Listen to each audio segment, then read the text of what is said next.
지금 이 심층 탐구를 듣고 계신 여러분, 혹시 지금 손에 쥐고 계시거나 아니면 책상 위에 놓여 있는 스마트폰을 한번 가만히 들여다보시겠어요? 네, 현대 기술의 결정체죠. 맞아요.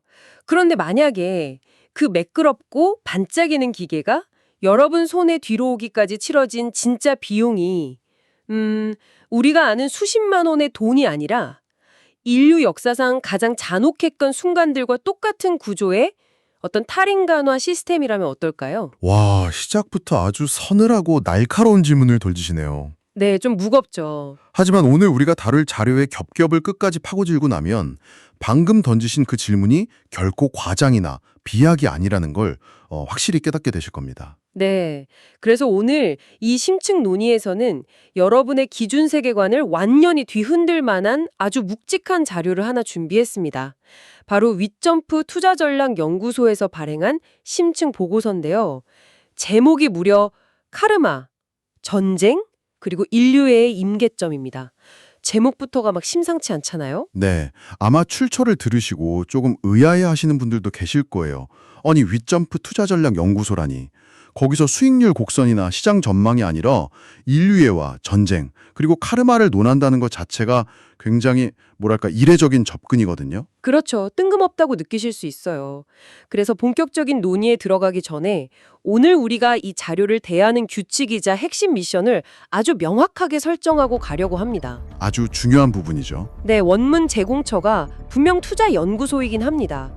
하지만 오늘 우리는 주식, 투자 매매, 수익률 전망 같은 이야기는 단 한마디도 하지 않을 겁니다. 네, 전혀 안 할 겁니다. 우리의 유일한 목적은 철저하게 인도주의적 관점에서 인류의 역사와 현재를 관통하는 폭력, 그리고 제노사이드의 메커니즘을 해부하는 데 있습니다. 그리고 덧붙여서 한 가지 더 짚고 넘어가야 할 게 있습니다. 이 보고서의 후반부에는 미국이라든가 이스라엘, 중동 등 아주 예민하게 얽혀있는 현재 진행형의 국제정세가 꽤 적나라하게 담겨 있거든요. 맞아요. 그래서 이 면책 조항을 반드시 명확히 하고 시작하겠습니다.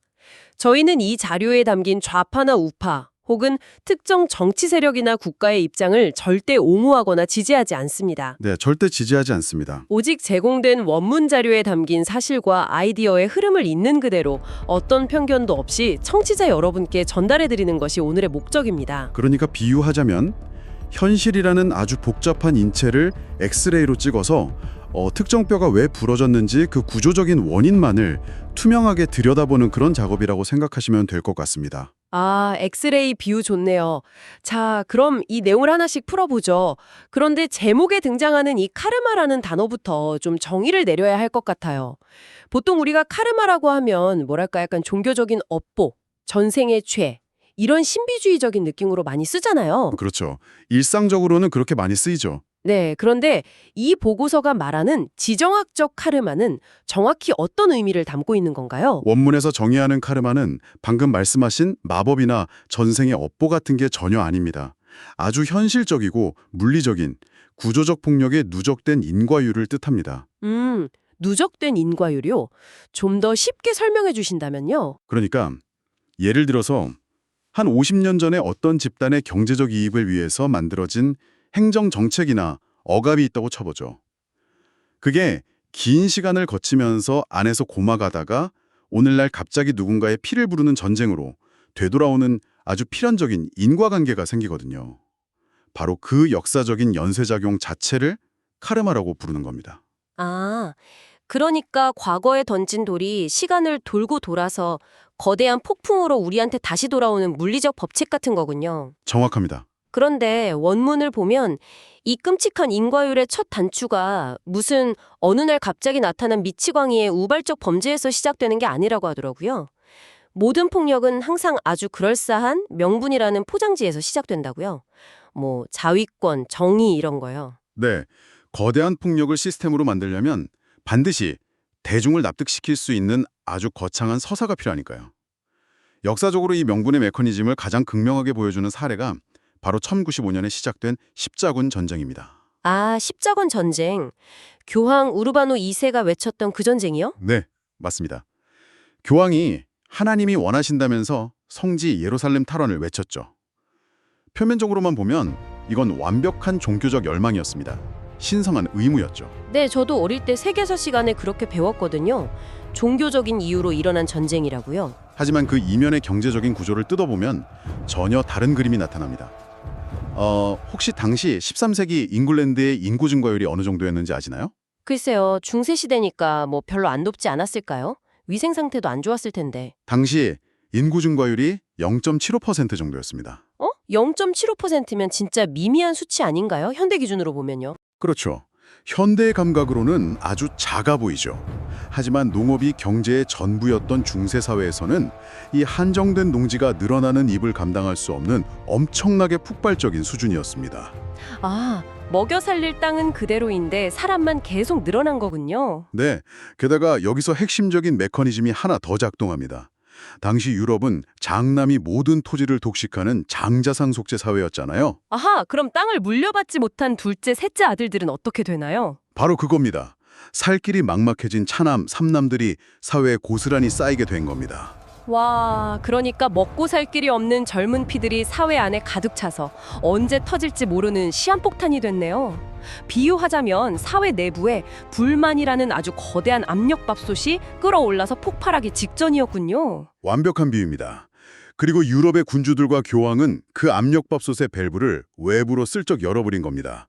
성지탈환이라는 아주 신성한 핑계를 통해서요. 와, 종교적인 명분 뒤에 그런 현실적인 문제가 숨어 있었군요. 네, 거기에 더해서 이슬람이 장악하고 있던 지중해 무역권을 호시탐탐 노리던 이탈리아 상인들이 거대한 자본을 대면서 이 사기극을 엄청나게 부추겼습니다.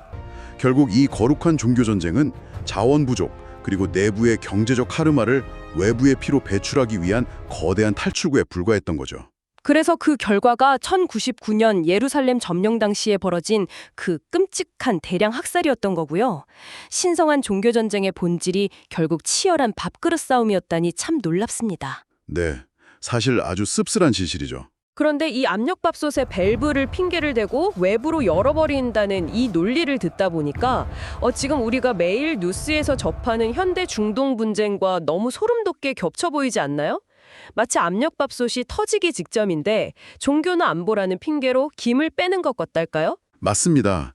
이걸 더 큰 그림과 연결해 보자면 원문 보고서 역시 그 고전적인 십자군 전쟁의 궤적이 현재 가자 지구와 이스라엘 그리고 이란을 둘러싼 갈등에서 고스란히 재현되고 있다고 분석합니다. 아, 역시 현재 상황과 바로 연결이 되는군요. 네, 어느 쪽이든 각자의 서사 안에서는 자신들의 무력 행위를 완벽하게 정당화하는 논리를 가지고 있거든요. 이스라엘은 끔찍한 테러로부터 자국민을 보호해야 한다는 국가의 아주 일차적인 의무이자 자위권을 내세우고요. 네, 반면에 하마스 측은요? 하마스 측은 16년이 넘는 거대한 감옥 같은 장기 봉쇄에 맞서는 생존권 그리고 저항권을 주장하죠. 양쪽 모두 철저하게 생존의 문제이기 때문에 각자의 진영 안에서는 그 명분에 전혀 빈틈이 없겠네요. 문제는 이 정당화의 루프가 브레이크 없이 서로 맞물려 돌아가면서 아주 거대한 관성을 만들어낼 때 발생합니다. 관성이요? 네.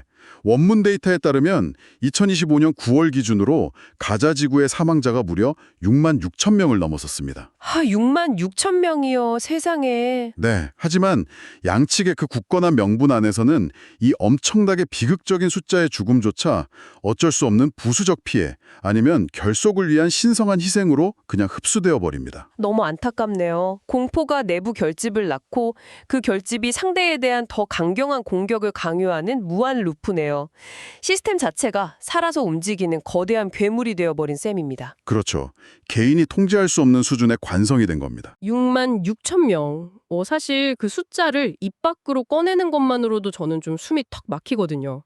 그런데 여기서 자연스럽게 다음 질문으로 넘어갈 수밖에 없어요. 아무리 대의 명분이 훌륭하고 생존이 걸려 있다 한들 정상적인 이성을 가진 인간이 어떻게 수만 명의 어린아이와 민간인을 학살하면서 견딜 수 있을까요? 명분 하나만으로는 그 엄청난 죄책감을 다 덮을 수 없을 것 같거든요. 네, 당연한 의문입니다. 분명 그 시스템 안에 사람을 미치게 만드는 무언가 다른 장치가 있을 것 같아요. 맞습니다. 그 의문이 바로 거대한 폭력의 시스템이 완성되기 위해 필요한 두 번째 핵심 퍼즐로 이어집니다. 상대방을 우리와 똑같은 인간이 아닌 그 이하의 무언가로 깎아내리는 탈인가나 서사죠. 아, 탈인가나. 상대를 인간이 아닌 것으로 만든다는 거군요. 네, 상대가 나와 같은 고통을 느끼고 가족을 사랑하는 똑같은 인간이라는 사실을 인지하는 한 평범한 인간은 절대 대량 학살을 저지를 수 없거든요. 그렇죠. 당연하죠. 그럼 가장 대표적인 사례가 뭐가 있을까요? 나치 독일이 홀로코스트를 자행할 때 유대인들에게 썼던 방식이 생각나는데요. 정확합니다. 히틀러는 우생학이라는 사이비 과학하고 인종적 반유대주의를 결합했어요. 그래서 유대인을 살 가치가 없는 생명, 심지어 독일 사회를 쫓먹는 기생충이나 병균으로 규정하는 서사를 아주 치밀하게 구축했습니다. 사람을 기생충으로 부르는 순간 이미 선을 넘은 거네요. 게다가 이를 실행할 때 아주 교묘한 완곡법을 동원합니다. 공문서에다가 학살이나 살인이라는 단어를 쓰지 않아요. 대신 유대인 문제에 대한 최종 해결책이라는 아주 건조한 행정용어를 사용했죠. 사람의 목숨을 빼앗는 게 아니라 그냥 서류상에서 어떤 성가신 문제를 처리하는 것처럼 교묘하게 포장한 거네요. 수용소에서 사람들의 머리를 다 깎고 팔에 번호를 새긴 것도 다 같은 맥락이겠죠. 맞습니다. 철저한 사무라 과정인 거죠. 수용소에 도착한 사람들에게서 고유한 옷, 그리고 이름을 다 빼앗고 피부에 가축처럼 수임번호를 새겨버립니다. 그러면 그 시스템을 관리하는 가해자들의 뇌는 상대방을 더 이상 인간으로 인식하지 않게 되는 겁니다. 끔찍하네요. 그냥 처리해야 할 재고품이나 지워야 할 숫자로 여기게 되는 거군요. 네, 그러면서 최소한의 죄책감마저 완전히 마취되어 버리는 것이죠. 그런데 여기서 제가 이 자료를 읽다가 정말 눈을 의심했던 부분이 있어요. 바로 캄보디아 킬렌필드 사례인데요. 아, 네. 1975년부터 79년까지 있었던 비극이죠. 네. 아니, 이 탈인간화의 학살 기준이 이성적으로 볼 때 너무 터무니없잖아요. 단지 안경을 썼다거나 아니면 손에 굳은 살이 없다는 이유만으로 지식인으로 몰아서 처형했다는 게 도대체 어떻게 국가 시스템의 논리가 될 수 있습니까? 말이 안 되잖아요. 일반적인 상식으로는 도저히 이해가 안 되죠. 하지만 폴포트의 크메르 루주 정권이 세운 그 완벽한 농민공산주의 천국건설이라는 기괴한 서사 안에서는 그게 완벽한 논리였습니다. 와, 그 서사 안에서는요? 네, 그들의 지배 조직을 안카라고 불렀는데요. 이 안카에게 인간은 감정이나 존엄을 가진 존재가 전혀 아니었습니다.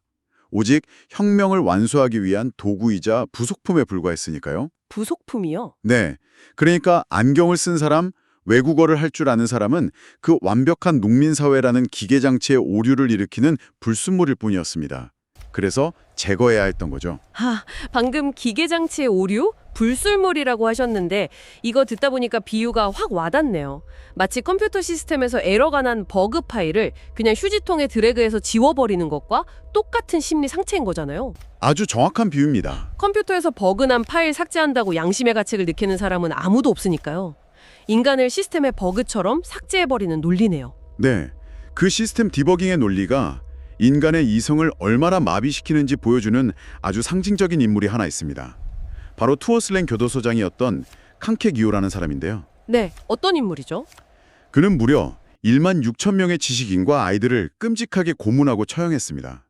그런데 놀라운 건 그는 자신의 그런 행동을 혁명을 수호하는 아주 숭고하고 애국적인 인물하고 철석같이 확신했다는 겁니다. 1만 6천 명을 죽여놓고 애국이라고요? 와, 진짜 미쳤네요. 서사가 인간의 이성을 완전히 대체해버리면 평범한 인간도 시스템에 가장 충실하고 잔혹한 살인기계가 될 수 있다는 아주 서늘한 증거를 보여주는 셈이죠. 그렇군요. 그런데 이렇게 가해자들이 그들만의 서사에 취해서 막 미쳐 돌아가면서 이런 참혹한 시스템을 구축할 때 도대체 그 밖의 주변 세상은 뭘 하고 있었던 걸까요? 아주 핵심적인 질문입니다. 네, 아무리 그래도 그들만의 세상 밖에는 상식과 이성을 가진 국제사회라는 게 분명히 존재하잖아요.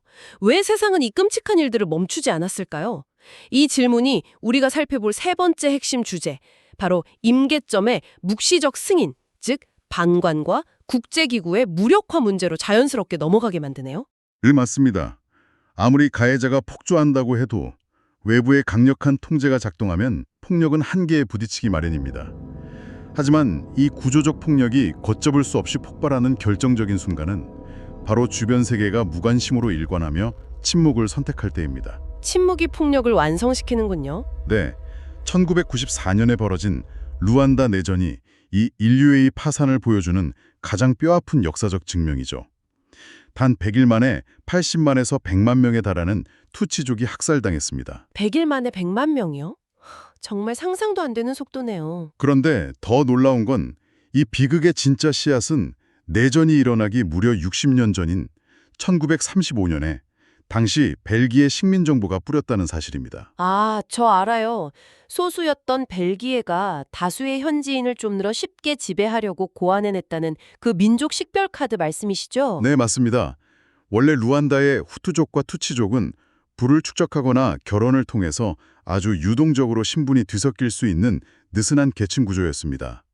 그런데 벨기에 식민정부가 자신들의 통치 편의, 즉 분할 통치를 위해서 사람들의 코 길이나 눈 색깔 같은 생물학적 특징으로 강제로 민족을 나누어 버렸습니다. 코 길이로 사람을 나눴다고요? 정말 어이가 없네요. 네, 그리고 신분증에 평생 지울 수 없는 민족의 낙인을 딱 찍어버린 거죠. 와, 유동적인 사회 계층을 인위적으로 쪼개서 완전히 유전적인 카스트 제도로 박제해버린 거군요.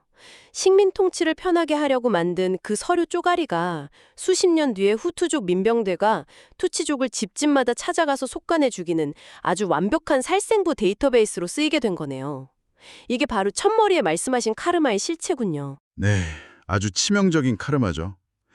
그런데 더 절망적인 것은 학살이 본격적으로 시작되었을 때 국제사회가 보여준 태도였습니다. 현장에 있던 유엔 루안다 지원단이 대학살의 명백한 징후를 알리면서 다급하게 병력 지원을 요청했거든요. 당연히 도와줬어야죠. 하지만 강대국들은 자국에 돌아올 정치적, 경제적 실익이 없다는 이유로 개입을 거부했습니다. 오히려 평화유지군을 철수시켜버렸죠. 철수했다고요? 그 아수라장에 사람들을 버려두고요? 심지어 프랑스는 무기금수 조치를 어기면서까지 가해 정부군을 간접적으로 지원했고요. 로마 카톨릭 교회를 비롯한 종교계마저도 희생자들의 절교를 외면했습니다. 이런 작은 동의와 침묵들이 결국 인류의 완전한 파산을 가져온 겁니다. 잠깐만요. 전문가님, 여기서 저는 조금 불편한 반론을 하나 제기해보고 싶습니다. 유엔 같은 국제기구가 항상 그렇게 이익만 따지면서 무기력하게 도망만 친 건 아니잖아요. 어떤 측면에서 말씀이신가요? 루안다 사태 참극 이후에 국제사회도 깊이 반성했고 그 이후 보스니아 내전 때는 적극적으로 개입해서 이른바 안전지대라는 걸 설정해서 피난민을 보호하려고 노력하지 않았나요? 그래도 완전히 방관만 한 건 아니지 않습니까? 이는 매우 중요한 질문을 던져주셨는데요. 안전지대라는 시스템을 만들려고 시도했다는 점은 맞습니다. 하지만 확고한 무력과 목숨을 걸고 끝까지 책임질 의지가 결여된 선의의 시스템이 얼마나 끔찍한 기만인지 보여주는 사건이 바로 1995년 보스니아 스레브레니차 학살입니다. 스레브레니차 학살이요? 네, 유엔이 그곳을 공식적인 안전지역으로 지정했습니다. 그리고 네덜란드 평화유지군 대대가 무려 4만 명의 무슬림 피난민을 보호하고 있었죠. 피난민들은 그 파란색 유엔 헬멧과 깃발만 믿고 그 좁은 곳으로 필사적으로 모여들었겠네요. 안전하다고 믿었으니까요. 그렇죠. 하지만 세르비아계 민병대가 탱크를 몰고 와서 무력으로 위협을 가하자 상황은 급변합니다. 네덜란드 평화유지군은 본국에 공중지원이 오지 않는다는 이유로 무기력하게 무장해제를 당해버립니다. 맙소사. 그리고 저항 한번 제대로 하지 않은 채 4만 명의 생명을 민병대의 손에 고스란히 넘겨주었죠. 그 결과 8천 명에 달하는 무슬림 남성과 소년들이 크라비차 농장과 학교로 질끌려가서 집단 처형을 당했습니다. 와, 8,000명이 처형당했다고요? 유엔 부대가 바로 눈앞에 있었는데도요? 네, 유엔의 그 무기력함은 가해자들에게 그냥 마음대로 죽여도 개입하지 않겠다는 일종의 백지수표, 즉 묵시적 승인에 불과했던 겁니다. 이거 참, 안전지대라는 그 허울 좋은 간판이 역설적으로 사람들을 한 곳에 꽉꽉 몰아넣어서 학살자들이 훨씬 편하게 죽일 수 있도록 도운 거대한 덫이 돼버렸군요. 이 부분은 정말 화가 납니다. 네, 충분히 분노하실 만한 녹사죠. 그런데 이 방광과 무력함의 패턴이 단지 90년대 역사교과서에만 머무는 게 아니라서 더 소름이 돋습니다. 최근 글로벌 상황으로 곧바로 이어진다고요? 네, 바로 그 지점입니다. 보고서는 이 묵시적 승인의 논리를 우리 눈앞에서 실시간으로 펼쳐지는 현대의 글로벌 정세로 아주 날카롭게 연결합니다. 현재 이스라엘의 네타냐후 총리가 주변국의 만류에도 불구하고 왜 끝없는 확전을 선택하는지 한번 보십시오. 왜 그러는 거죠? 그는 자신의 부패 혐의와 사법 리스크를 타개하고 정치적으로 생존하기 위해서 이란 체제 전복까지 불사하는 아주 극단적인 전진 지도사 서사를 구축했습니다. 잠깐만요. 이거 아까 십자군 전쟁 파티에서 짚어주셨던 거랑 똑같잖아요. 내부의 압력밥솥이 터지기 직전에 그 베이블을 외부의 적으로 돌린다는 공식이요. 그게 21세기에도 한치의 오차 없이 똑같이 작동하고 있는 거네요. 맞습니다. 그리고 미국 트럼프 행정부의 태도는 이 방조의 구조를 더 노골적으로 보여줍니다. 겉으로는 뭐 억압받는 이란 국민을 해방시킨다는 식의 아주 인도주의적인 명분을 내세울지 모릅니다. 하지만 동시에 트럼프는 이란이 가진 막대한 석유와 우라늄 자원에 대해서 아주 콕 집어서 우리가 가져와야 한다고 거침없이 발언하거든요. 군사적 압박 뒤에 자원 확보라는 철저한 경제적 탐욕이 깔려 있다는 걸 굳이 숨기지도 않는 거군요. 네. 게다가 트럼프는 평소에 유엔 같은 다자주의 기구를 향해서 능력도 없이 돈만 먹는 조직이라면서 아주 공개적으로 조롱하고 무력화시켜 왔잖아요. 맞아요. 뉴스에서 참 많이 봤습니다. 세계 최강대국이 앞장서서 국제기구의 권위를 허물고 노골적으로 자원의 이권만 계산할 때 주변국들 역시 철저히 자국 이익에 주판알만 튕기며 타국의 비극에 침묵하게 됩니다. 스레브레니처에서 네덜란드 평화유지군이 보여주었던 그 무기력한 묵시적 승인이 지금은 전 세계적인 글로벌 스케일로 고착화되어서 누군가의 죽음을 방조하고 있는 겁니다. 지금까지 이야기를 쭉 들으신 청취자 여러분이라면 아마 속으로 이런 생각을 하실지도 모르겠습니다. 정말 끔찍하고 가슴 아픈 비극이네.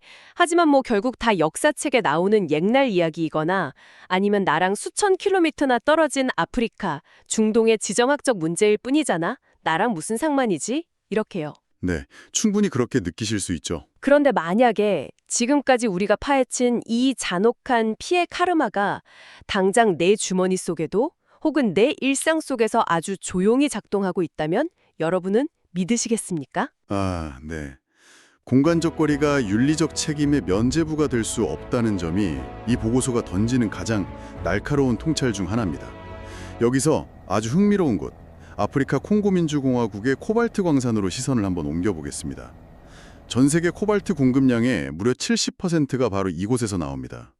코발트면 여러분과 제가 매일같이 들여다보는 스마트폰, 편리하게 쓰는 노트북, 그리고 친환경이라고 요새 도로에 부쩍 많아진 전기차 배터리에 무조건 들어가야 하는 아주 핵심 소재 아닙니까? 맞습니다.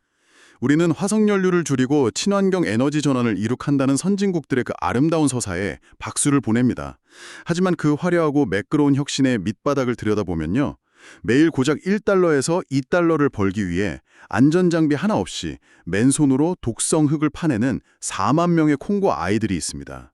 세상에 4만 명의 아이들이요? 네, 중금속에 중독되어서 쓰러지고 비가 오면 갱도가 무너져서 산채로 묻히는 현대판 노예제가 버젓이 작동하고 있는 겁니다. 친환경이라는 아주 숭고하고 깨끗한 명분 아래에 글로벌 공급망의 맨 끝단에 있는 콩고 노동자들과 아이들의 인권과 생명은 철저히 지워지고 있는 거네요. 이것 역시 자본이 만들어낸 완벽한 일상 속 탈인가나 아닙니까? 정확합니다. 그리고 이건 비단 물리적 자원만의 문제가 아닙니다. 디지털 공간에서의 카르마도 짚어봐야 합니다. 여러분이 매일같이 스크롤을 내리는 소셜미디어 알고리즘 속에도 이 탈인간어의 동일한 메커니즘이 따리를 틀고 있습니다. 알고리즘이요? 그게 어떻게 연결되죠? 이 알고리즘 설계의 본질은요. 타인에 대한 무관심과 적대감을 증폭시키는 것을 가장 확실한 수익 모델로 삼는다는 데 있습니다. 너무나 손쉽게 비정상이나 악마로 규정하고 혐오하게 만드는 구조죠. 네, 물리적인 총칼을 들지 않았을 뿐이지 화면 너머의 타자를 나와 똑같은 고통을 느끼는 인간으로 보지 않게 만드는 훈련을 매일같이 시키고 있는 겁니다. 일상 속에서 타자의 존재를 지워버리는 이 현대적 탈인간화의 최전선이 바로 지금 여러분 손안에서 빛나고 있는 액정화면인 셈이죠. 기술적 구조가 타인에 대한 무관심을 엄청나게 증폭시키고 있는 겁니다. 와, 듣다 보니까 정말 소름이 돋네요. 거대한 역사적 명분의 함정부터 시작해서 홀로코스트와 킬링필드의 사물화, 유엔의 무기력한 방조, 그리고 내 손 안에 스마트폰에 묻어있는 보이지 않는 피까지 이 숨막히는 폭력의 무한 루프를 쭉 따라오다 보니까 사실 좀 덜컥 겁이 납니다. 그렇다면 이 모든 게 대체 무슨 의미일까요? 우리 모두는 이 절망적인 쳇바퀴 속에서 그저 눈을 감은 채 시스템의 거대한 톱니바퀴로 무기력하게 살아가야만 하는 걸까요? 해결책이나 철학적 성찰이 절실히 필요합니다. 네, 다행히도 철학은 이 무거운 카르마의 사슬을 끊어낼 수 있는 아주 날카로운 질문들을 제공합니다. 보고서는 해결책으로 2명의 사상가를 호출하는데요. 첫 번째는 한나 아렌트입니다. 한나 아렌트. 네, 그녀는 수백만 명의 유대인을 가스실로 보낸 나치의 핵심 전범 아돌프 아이히만의 재판을 지켜본 뒤에 아주 충격적인 결론을 내립니다. 제가 예전에 책에서 읽었던 기억이 나네요. 그 유명한 악의 평범성 개념 맞죠? 아이히만이 피도 눈물도 없는 사이코패스 괴물이 아니라 그저 상부의 명령에 순응하면서 서류를 기계적으로 처리하던 너무나 평범하고 성실한 관료 같다는 점이 정말 오싹했거든요. 정확히 짚으셨습니다. 아렌트는 아이히만의 진짜 죄가 특별한 악마성이나 유대인에 대한 개인적인 증오가 아니라고 보았습니다. 그의 유죄는 바로 사유의 부재에 있었습니다. 사유의 부재요? 생각하지 않았다는 건가요? 네, 내가 책상에 앉아서 기계적으로 내리는 그 결제 도장 하나가 저 철도 너머의 타인에게 어떤 끔찍한 결과를 초래할지 타자의 입장에서 단 한 번도 상상하지 못하는 치명적인 무능력 말입니다. 내가 속한 시스템이 도대체 어디로 굴러가는지 묻지 않고 맹목적으로 순응할 때 우리 역시 언제든 그 거대한 학살기기의 공범이 될 수 있다는 아주 엄중한 경고입니다. 와, 생각하기를 멈추는 것 자체가 돌이킬 수 없는 윤리적 파선을 가져온다는 거군요. 타인의 입장에서 생각하지 못하는 무능력이 곧 악이 될 수 있다니. 그럼 두 번째 철학자는 어떤 해답을 제시하나요? 두 번째는 에마뉴엘 레비나스입니다. 그는 타자의 얼굴이라는 개념을 통해서 인간의 무한한 책임을 설명합니다. 우리는 고통받고 상처받기 쉬운 무력하게 노출된 타자의 얼굴을 정면으로 마주할 때 비로소 나를 죽이지 말라는 절대적인 윤리적 호소를 귓가에 듣게 된다는 겁니다. 아, 그러니까 가자지구 사망자 6만 6천 명이라는 아주 건조한 통계 숫자나 아니면 알고리즘이 분류해놓은 데이터 값으로 인간을 지워버리지 말라는 거군요. 맞습니다. 인간을 데이터로 환원하지 말고 숨을 쉬고 체온을 가진 고요한 한 명의 얼굴로 똑바로 쳐다보라는 뜻이네요. 네, 레비나스에게 인간은 어떤 거창한 서사나 혁명의 명분으로도 감히 환원할 수 없는 절대적 존재입니다. 상대방을 휴지통에 지워버려도 되는 버그로 취급하는 그 차가운 시스템 앞에서도 그 무력한 얼굴에 응답하고 멈춰서는 것, 그것이 인간으로 태어난 우리가 마땅히 짊어져야 할 숙명이며 맹렬하게 굴러가는 폭력의 기계장치를 멈춰 세울 수 있는 유일한 윤리적 브레이크라고 본 것입니다. 네, 사유의 부재를 경계하고 타자의 얼굴에 응답하라. 참 묵직한 메시지입니다. 자, 오늘 우리가 함께 헤쳐온 이 길고 묵직한 심층 탐구를 이제 슬슬 갈무리해 볼 시간이네요. 오늘 논의를 정리해보면 전쟁과 비극은 결코 우연히 벌어지는 단발성 이벤트가 아니었습니다. 그것은 종교나 안보라는 숭고한 명분의 포장지, 상대를 사물이나 오류로 격하해버리는 탈인간화 서사 조작, 그리고 누군가의 죽음을 안전지대 밖에서 모른 척 눈 감아버리는 강대국과 우리의 일상적 방관이 층층이 쌓아올린 구조적인 카르마였습니다. 네, 아무리 그럴싸한 시스템이라도 타인의 고통을 서사나 통계의 뒤편으로 가려버리는 순간 인류에는 그 임계점을 넘어 파산한다는 사실을 우리는 반드시 기억해야 합니다. 맞습니다. 우리가 이 구조에 대해 사유하기를 멈추는 순간 우리 역시 언제든 이 기계에 충실한 부속품이 될 수 있다는 서늘한 사실과 함께 말이죠. 오늘 우리가 끝까지 파헤친 이 원문은 지금 이 방송을 듣고 계신 여러분에게 매우 불편하지만 절대 피할 수 없는 도발적인 사고 실험을 하나 남깁니다.